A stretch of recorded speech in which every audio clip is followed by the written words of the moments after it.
Bonjour Madame Reid, Bonjour monsieur. vous allez bien? Oui, je vais bien et vous? Merci. Et soyez la bienvenue dans notre émission Les Talentiers. C'est une émission qui est conçue pour promouvoir, valoriser les talents congolais ainsi qu'africains. Donc voilà, la première question de notre invitée qui est Madame Reid. Parlons d'abord de votre cursus. Qui est réellement Madame Reid Mboma? Ok. Madame Ruth Mboma, je suis modéliste. Je étudie à l'ISAM Kinshasa. Je suis à la troisième gradure. Je finis cette année. Je suis née d'une famille où il y a trois garçons et une fille. Je suis de nationalité congolaise, du province de Bandundu, la district de Kwilu. C'est un peu ça. Aujourd'hui, Madame Reid Mboma, vous êtes modéliste. Si je ne me trompe pas, vous êtes modéliste exactement, Oui, voilà. oui, je suis modéliste. Et j'aimerais bien que vous essayiez quand même de nous parler de votre carrière étant modéliste aujourd'hui. Le début de votre carrière, la faisabilité d'abord de votre carrière. Bon, disons déjà le début. J'ai déjà commencé cette année. Je suis d'abord débutante. Ma carrière n'est pas assez longue, comment non, parce que j'ai déjà commencé cette année. J'ai exposé dans deux différentes expositions. Ce qui a été déroulé à la musée en septembre. Et une autre qui vient de se passer le vendredi passé, le 15, vers la commune de Bandalungwa, du Box Art Revolution. Du coup, je suis, comme je l'ai dit déjà, je suis au début de ma carrière. Donc, je n'ai pas trop à faire de commentaires sur la carrière parce que je suis encore débutante. Donc vous êtes encore débutante, mais ça a été si facile pour toi de choisir directement être modéliste, même à la maison, est-ce que tes parents, qui convaincu na choix na yo ça qui a aux modéliste aujourd'hui? Disons que moi, ça a été si facile. Mais mon père, en tout cas, ça n'allait pas à la maison. Quand déjà j'étais à la deuxième humanité, vu que j'étudiais dans un lycée, on nous disait déjà, parce que dans le lycée, on fait passer des papiers et que non, on vous propose que ce que tu feras à la troisième humanité et tout. Moi, je dis, je ferai la coupe couture. Quand je suis rentrée à la maison, parce que mon père n'est pas ici, je l'ai appelé, je dis, papa, je ferai la coupe couture. Papa me dit, mais non, papa voulait que non, je fasse, que je puisse faire la scientifique, que je sois à l'université, que je pars à l'INQ faire la médecine. Je dis, ma papa, ben, là, c'est pas mon domaine. Moi, je suis là, je dois être modéliste, styliste. Papa me dit, non, si c'est comme ça, je ne te paierai plus le frais. Je dis, ah, tu ne me paieras plus le frais à cause, parce que je dois faire la coupe couture. Oh oui, vous savez comment est-ce qu'on dit la coupe couture?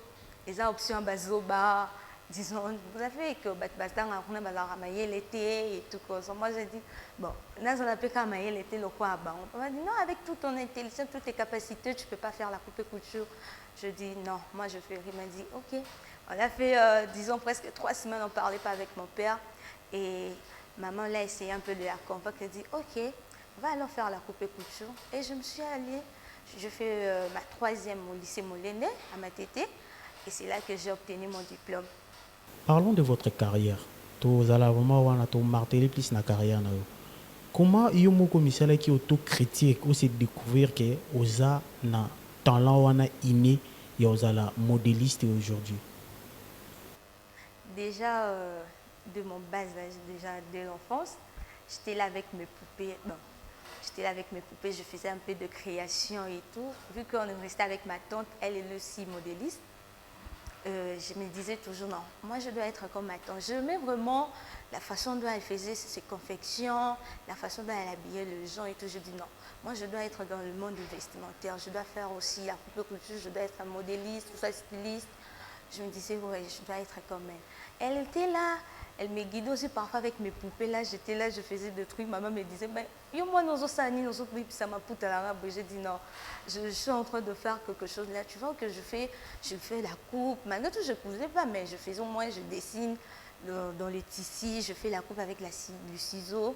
Je fais porter ma pupille. Et du coup, tu vois vraiment que c'est une robe. Et du coup, là, je me suis dit, non, je suis faite pour ça. Je suis née pour être modéliste. Être modéliste aujourd'hui, bon, on peut dire que ici au Congo, bah, modéliste mingi baza pas vraiment reconnu. Travail n'a pas vraiment valorisé.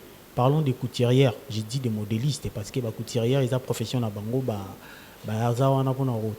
tout ça là. Mais du moins, choix n'a déjà wana. Il y a pour na kina za la modéliste aujourd'hui. Au salaire qui a illusion qui est peut-être lobby et aux Olympiens n'a pas difficulté via système actuel il y a pays n'a vision. Déjà oui, parce que dans tout domaine il faut s'attendre à des difficultés. Déjà, je sais que dans notre pays, dans le monde vestimentaire, disons plus précisément dans le monde de modèle, quand tu es modéliste, styliste, donc c'est pas vraiment valorisé ici. Donc tout le monde cherche à avoir du côté ailleurs. Vous voyez, même quand on est là, on essaie un peu d'organiser. Vous voyez un peu la différence quand il y a match et quand il y a exposition. Tu vois que non, les gens s'intéressent plus dans le monde du football que plutôt dans le monde de l'art vestimentaire et tout. Déjà, je me disais que, bon, peu importe, je dois affronter cela. Je dois vraiment m'affronter à cela, malgré les difficultés, malgré le haut et le bas. Je dois être là, je dois vraiment m'affronter. Tout le monde n'est pas né de la même façon, tout le monde n'est pas né de la même façon. Peut-être avec eux, ça ne va pas marcher, mais avec moi, avec le temps, avec l'aide de Dieu, ça va marcher. Et du coup, je me suis lancée dans cela.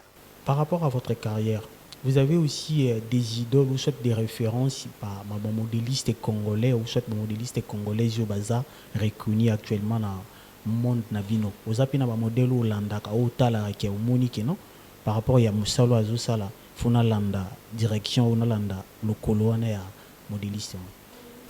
J'en ai comme mentor, disons, il y a maman Mili Mode, il y a maman Karine Pala que j'aime aussi ses modèles, j'aime ses créations. Disons les deux pour ces pays en fait. J'en ai pour les deux. Ailleurs aussi, Anna, je vois un peu dans le Fashion Week là, il y a des stylistes, il y a comme de John Broker, c'est un styliste, c'est un homme, c'est un styliste. Donc, il fait vraiment des créations impeccables. Parlons des créations. J'ai eu l'opportunité d'être sur place dans une exposition, déjà c'était le vendredi passé. J'ai vu vos œuvres. Vous êtes plus basé sur des raffias. Est-ce que c'est votre style ou soit c'est une référence seulement pour essayer quand même d'attirer des clients en fait? Disons, ça peut être une référence pour certains styles. Au début déjà, quand j'ai commencé avec ma carrière, je me disais non, je dois commencer avec quelque chose que les gens n'aiment plus en fait. Les gens ne considèrent plus en fait. Et je cherchais à voir ailleurs et je me suis dit non, je dois utiliser les raffias. Dans ma collection, je dois utiliser avec le raffia. Parce qu'on a vu, à une époque, il y avait le raffia qui était à la mode et tout. Et du coup, on a vu que ça n'était plus à la mode. Donc, et bon, qui sur le marché et tout. Moi, je me suis dit non, je dois relever cette culture-là du raffia. Je dois utiliser le raffia et je dois mélanger avec le pain, le wax africain. Donc, je suis plus dans le domaine africain. Pourquoi seulement choisir les raffias? Vu qu'on connaît actuellement la modernisation, pourquoi avez-vous seulement choisi d'être, donc soit d'exposer, soit de faire plus vos modèles dans raffia? Tu vois pas que ekoyi kobima plus ma biloko kala bato balingi plus kilelo? Disons, là tu as raison que ekoki kobima biloko kala, mais ce sont plus kaka biloko kala wana ndezo. Aujourd'hui nous voyons de pas téléphone. Dans les années 80, 90, il y avait les gens qui portaient cela de pas téléphone. Et puis, quand on est arrivé dans des années 2010, 11, il n'y avait plus le pas téléphone. Et là, maintenant, nous revenons avec une autre forme de pas téléphone. Tu vois qu'on a essayé un peu de le moderniser. Et du coup, moi aussi, je me suis dit non, je dois aller aussi dans le passé. Je dois chercher dans le passé, fouiller.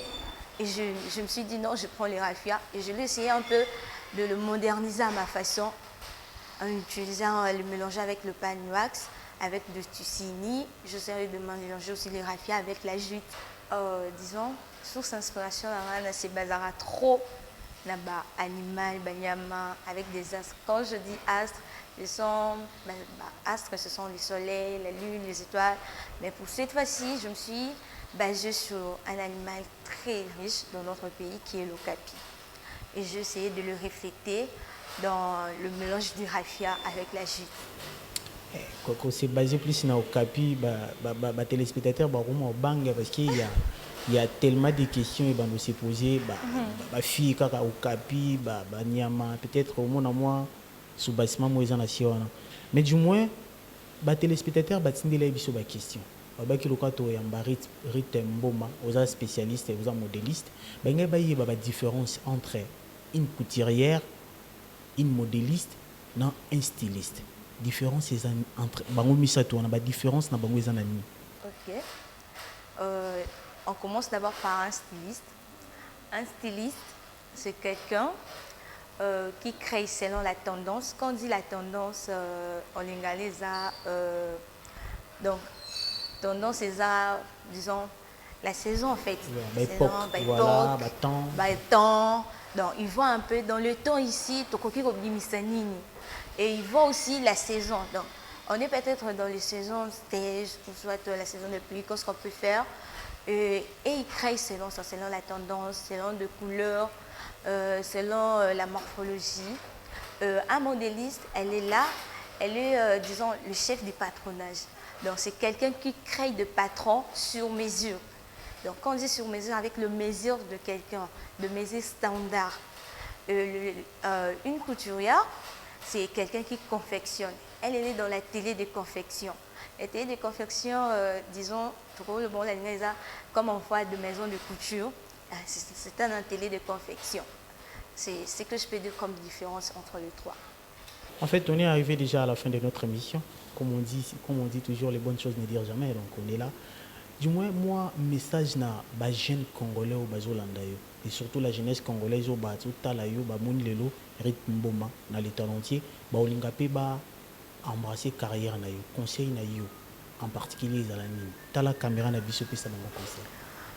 Disons comme conseil je leur dirais tout premièrement quand tu es basé de faire quelque chose, quand tu te sens capable de te lancer dans quelque chose, en tout cas n'existe pas, fais-le.